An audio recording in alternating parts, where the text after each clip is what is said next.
하나님의 선지자 예레미야는 이스라엘 민족에게 계속해서 권고하고 권면하고 경고하면서 여호와께 돌아와야 된다. 하나님 말씀대로 다시 우리가 순종하며 살아야 된다. 그렇지 않으면 멸망할 것이다. 라고 끝없이 권면하고 눈물로 호소했던 그런 선지자입니다. 하나님의 말씀에 순종하면서 하나님의 일을 열심히 행했던 사람입니다. 선지자로서의 사명을 감당하려고 노력했을 뿐인데 그렇게 열심히 산 예레미야에게 돌아오는 것은 욕밖에 없었습니다. 아무리 생각해도 예레미야는 잘못한 게 없습니다. 그런데 돌아오는 건 욕밖에 없습니다. 어디서 지적질을 하냐며 핀잔만 듣습니다. 참 선한 일을 하면은 당연히 하나님께서 복을 주시고 복에 복을 주시고 형통하게 이끌어 주실 것 같은데 그게 아니란 말이죠. 선한 일을 하더라도 고통과 고난은 계속 이어집니다. 사람이 그렇지 않습니까? 아무리 분명한 사명감을 가지고 있어도 목표의식을 가지고 있어도 하나님의 일이라는 확신을 가지고 한다 하더라도 같이 기도할 사람, 같이 끌어줄 사람, 같이 격려하고 동역할 사람 누구라도 있어야 힘이 납니다. 계속해서 욕하고 비난하고 위협당한다고 생각해 보십시오. 무슨 선한 일을 한다 하더라도 힘이 나겠습니까? 기쁨이 있겠습니까? 위로가 있겠습니까? 저는 지금도 성격이 그렇게 세심하고 섬세한 거와는 조금 거리가 멉니다. 좀 단순하고 좀 급한 성미를 가지고 있습니다. 그런데 20대 때는 거기에 젊은 패기하고 고집하고 어리석음까지 같이 있었기 때문에 더 급하고 더 격한 성미로 일을 진행하였던 것 같습니다. 이 일이 옳다고 생각하면 무조건 밀어붙이려고 노력했고 이건 다름의 문제가 아니라 옳고 그름의 문제라 생각해가지고 저돌적으로 무슨 일이든 만들어갔습니다. 근데 그러다가 어떻게 됐냐면요. 너무 지쳐버리는 겁니다. 의욕을 잃어버립니다. 같이 푸시해주고 밀어줘야 하는데 이건 이래서 안 되고 저건 저래서 안 되고 하니까 힘이 뚝 떨어지는 거예요. 물론 그 당시 저는 설령 옳은 지적을 누가 저한테 해주셨다 하더라도 들을 귀가 막혀 있긴 했습니다. 제일 힘들었던 게 그 지적은 나름 합당합니다. 틀린 말이 아니에요. 이렇게 하면 안 돼라는 그런 지적은 그건 좋단 말입니다. 그런데 그렇다면은 좋아 이게 틀렸다면은 그건 오케이 받아들입니다. 그런데 그럼 대안을 제시해 줘야 되는데 그게 아니라 그냥 틀렸다고만 하는 거예요. 힘이 그냥 쭉 빠지는 겁니다. 아니 내가 이게 하는 게 옳지 않다고 생각하면은 다른 대안이라도 만들어 주든지 아니면 대안도 없고 그러면 차라리 지지해주고 힘내라고 으쌰으쌰 해주든지 이도저도 아니고 지적만 하면은 사람의 힘이 쭉 빠져가지고 뭔 일을 하기가 싫더라고요. 뭐 그렇다면 저라고 뭐 달랐겠습니까? 저도 똑같았습니다. 저도 똑같이 잘못했다 그러면 지적은 잘해요. 근데 뭐 특별히 대안이 있는 건 아니에요. 너 이렇게 하면 안 되지란 말은 잘해요. 그러니까 이렇게 해야 되라는 권면은 못합니다. 그러고 보면은 다른 사람 마음에 상처 준 일은 우리가 살면서 수없이 많을 것 같습니다. 내가 직접적으로 욕은 하지 않았을지라도 다른 사람 마음에 상처 주는 방법 얼마든지 있지 않습니까? 그리고 우리가 그걸 그렇게 행하고 있지 않았습니까? 사무엘상 2장 3절 말씀에 보면 다음과 같은 말씀이 나옵니다. 심히 교만한 말을 다시 하지 말 것이며 오만한 말을 너희의 입에서 내지 말지어다. 여호와는 지식의 하나님이시라 행동을 달아보시느니라. 만약 우리가 율법적인 교회를 만들고 싶다면 방법은 매우 간단합니다. 또 반대로 축복의 교회를 만들고 싶어도 방법은 매우 간단합니다. 안 되고 잘못한 것을 손가락으로 지적하느냐 아니면 잘하라고 격려하면서 토닥토닥 해주느냐 이 차이입니다. 눈으로 저 사람이 잘못한 걸 어떻게든 파악하고 지적해내겠다고 노려보느냐 아니면은 설령 부족한 부분이 있어서 따뜻하게 격려하고 위로하는 눈으로 바라봐 주느냐. 입으로 잘못했다 지적은 하더라도 절대 잘했다고 칭찬을 안 해주느냐 아니면 잘했다고 칭찬해주고 격려해주면서 권면해주고 부드럽게 훈계해주면서 가느냐 그 차이입니다. 우리의 손과 입술과 눈과 이 모든 것들은요 우리가 어떻게 쓰기에 따라서 율법적인 교회를 만들어가는 데 쓰이는 사탄의 도구가 될 수도 있고, 반대로 하나님 교회, 축복의 교회를 만들어가는 하나님의 귀한 선물이 될 수도 있다는 겁니다.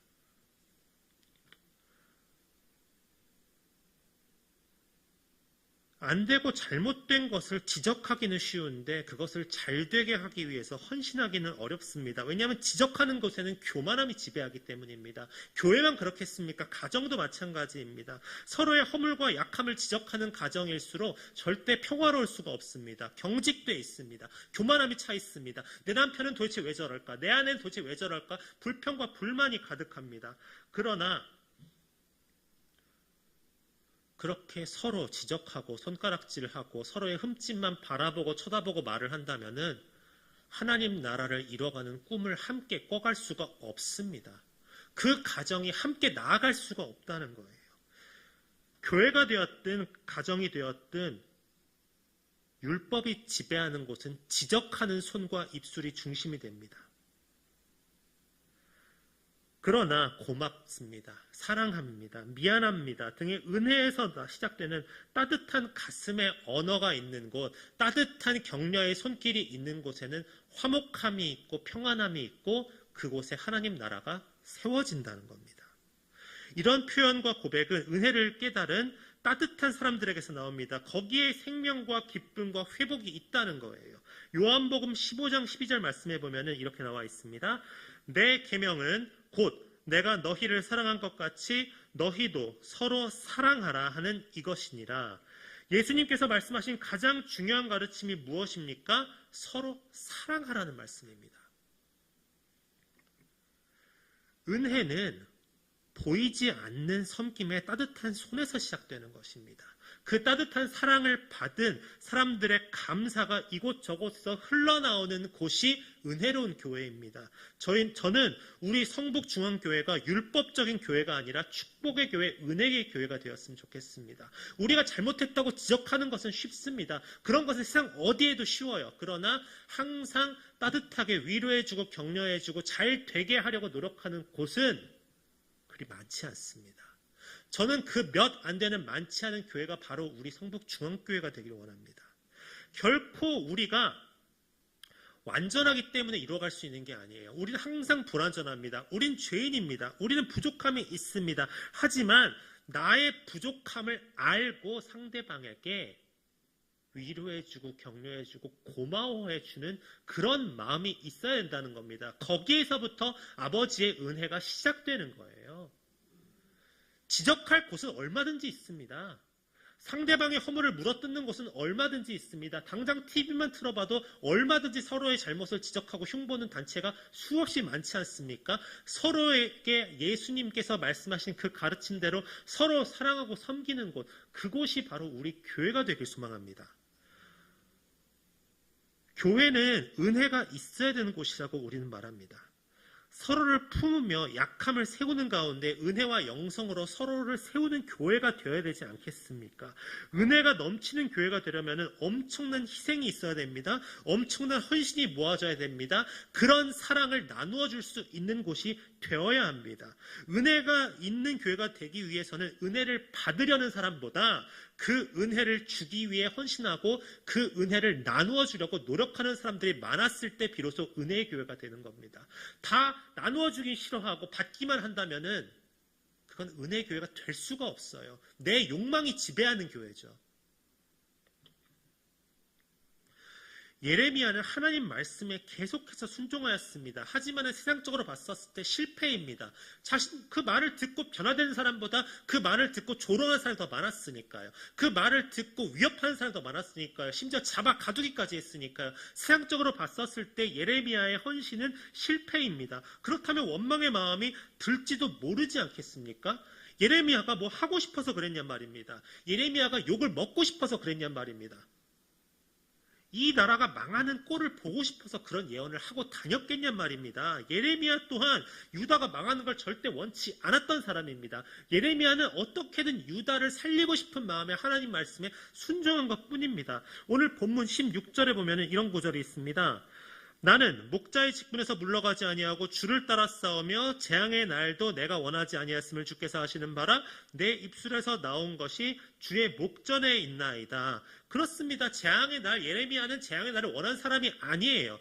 예레미야는 이 썩을 놈의 세상 다 망가지게 해주세요, 이렇게 기도한 사람이 아니라 이 나라가 회복되게 해주세요, 이 민족이 회복되게 해주세요, 그렇게 기도하고 간구하고 행했던 사람입니다.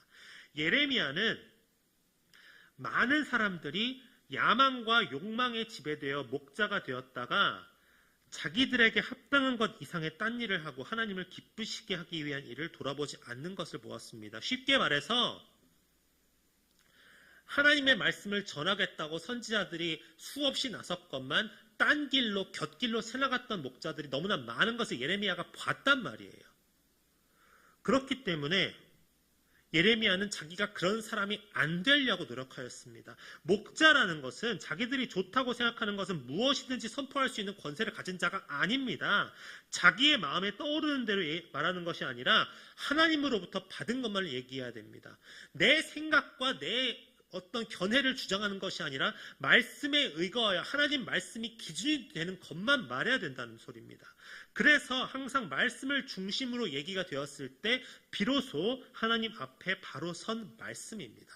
예레미야는 유다가 하나님 앞에 회개하고 잘 살길 바랬습니다. 그러나 하나님께서 시키신 사명은 유다 민족들이 듣기 좋은 소리를 하렴, 유다 민족들에게 정말 따뜻한 말만 해주렴, 유다 민족들에게 어떻게든 귀에 발린 소리만 해주렴, 이게 아니었습니다. 하나님께서 시키신 사명은 유다 민족에게 분명한 심판과 경고의 메시지를 전하는 것이었습니다. 그저 하나님 말씀에 순종하고 이 일을 감당하려고 한 일입니다.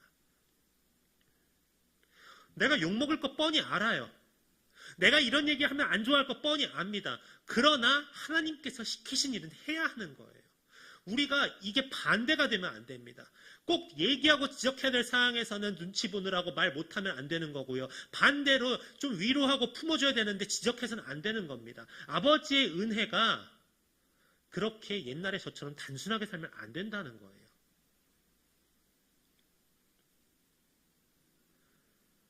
하나님 말씀에 순종해서 이 일을 감당하려고 예레미야가 그토록 노력했는데 불길한 헛소리 한다고 욕만 진탕 먹고 있으니 그 심정이 얼마나 비참하고 참담했겠습니까?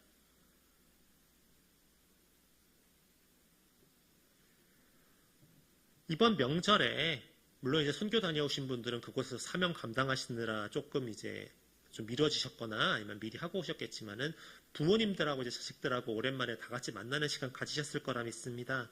부모님의 은혜를 깨닫게 되는 때가 언제냐? 결혼하고 자식들이 속을 썩일 때 비로소 부모님의 은혜를 알게 된다고 하죠. 자녀들을 통해서 자신을 보고 자신을 통해서 부모님을 보는 거예요.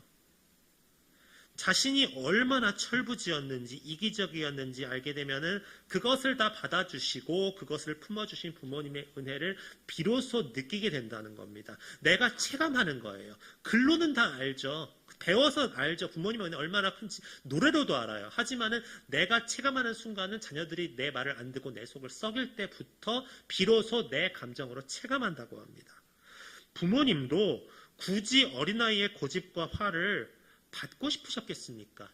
내가 애 원망 들으려고 애가 계속해서 짜증내는 거 들으려고 내가 애를 낳았겠냐고요. 내가 이러려고 결혼한 게 아니잖아요. 하지만은 내가 자식의 그런 것들을 다 받아주는 이유가 무엇입니까? 이 아이가 잘 되길 바라는 마음이죠. 이 아이가 바로 똑바로 서길 바라는 마음이죠. 그래서 얘가 싫어할 걸 알아요. 하지만 훈계도 하고 때로는 질책도 합니다. 때로는 아이가 잘못했어도 무조건 지적하는 것이 아니라 품어줍니다. 위로해줍니다. 같이 수습해줍니다. 사랑해줍니다. 그 받아주고 품어주는 부모의 마음을 부모가 돼서야 알게 된다는 거예요. 말씀으로 거듭난 사람은 교만해질 수가 없습니다. 내가 거듭났는지 돌아보려면 내가 지금 교만한가를 보면 됩니다. 내가 다 알고 있고 쟤는 왜 이렇게 모를까 하면서 찌찌찌 혀를 찬다면은 내가 지금 말씀으로 거듭난 것이 맞는가를 돌이켜보고 회개해야 된다는 말입니다. 말씀으로 거듭난 사람은 말씀과 상관없이 살았던 과거, 나의 죄악된 모습, 나의 부끄러운 모습을 떠올리면은 말씀 앞에서 교만해질 수가 없습니다. 그 말씀의 은혜를 내가 깨달았는데, 말씀 가운데 예수님이 나를 얼마나 사랑하시고 품어주셨는가, 그것을 내가 깨닫게 되었는데 내가 다시 교만해진다는 건 있을 수가 없는 일이에요. 그렇기 때문에 내가 설령 죄를 지으려고 해도, 교만해지려고 해도 내가 말씀으로 거듭나 있으면, 말씀을 계속 품고 살아가면은 말씀 가운데 성령께서 부어주신 은혜가 나를 붙들어 주신다는 겁니다. 죄로부터 돌아올 수 있는 힘을 주신다는 겁니다. 우리가 예수를 믿고 거듭난다는 것은 우린 두 번 다시 죄를 짓지 않는 완전 무결한 존재가 되었습니다가 아니에요. 죄를 지었어도 하나님께서 다시 돌아올 수 있도록 힘으로 붙들어 주신다는 것을 믿는다는 겁니다. 내 안에 성령께서 항상 계세요. 우리가 지금 믿고 있든 믿고 있지 않은 내 안에 성령께서 항상 계십니다. 우리가 하는 것은요, 우리가 믿으면 비로소 성령께서 이제 막 오시는 게 아니라 내 안에 계시는 성령님의 은혜를 느끼고 깨닫는 거예요.